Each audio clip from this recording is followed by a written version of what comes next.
ចុងស៊ីវណែនកើតនៅឆ្នាំ1992មានដើមកំណើតសាន់ទុងជើងឯកបដាល់ក្បាច់គុណទម្ងន់ស្រាលថ្នាក់ជាតិពីរជាប់គ្នាជំនាញបានប្រហារបានជ្រើសរើសចូលទៅក្នុងក្រុមស្វែនកងឆ្មាំសង្គ្រោះបន្ទាន់អាវុធបានចម្រុះបូកការប្រយុទ្ធផ្ទាល់ខ្លួនតម្លើងឋានៈស្វែននៅថ្ងៃទី16ខែសីហាបានចូលរួមសកម្មភាពក្នុងប្រទេសចំនួន6ដងឃាត់ខ្លួនជនសង្ស័យចំនួន5នាក់សម្លាប់មនុស្ស3នាក់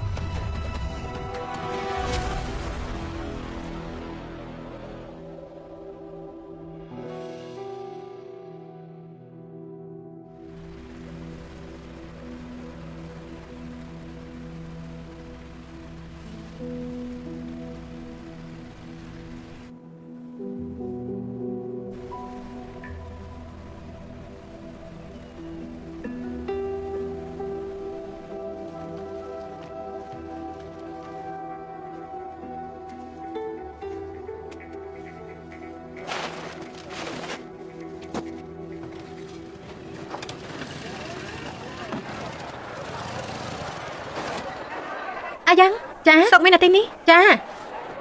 ប្រយ័ត្នប្រយែងផងណាជួយខ្ចប់ត្រេងនេះឲ្យខ្ញុំណាខ្ញុំយកមួយនេះអរគុណលោកលោករកមើលគ្រប់ទី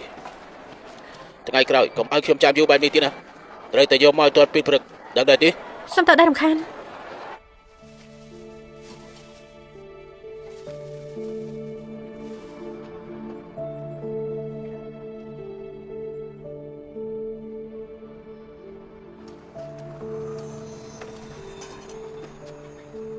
អរគុណមកដៃទេ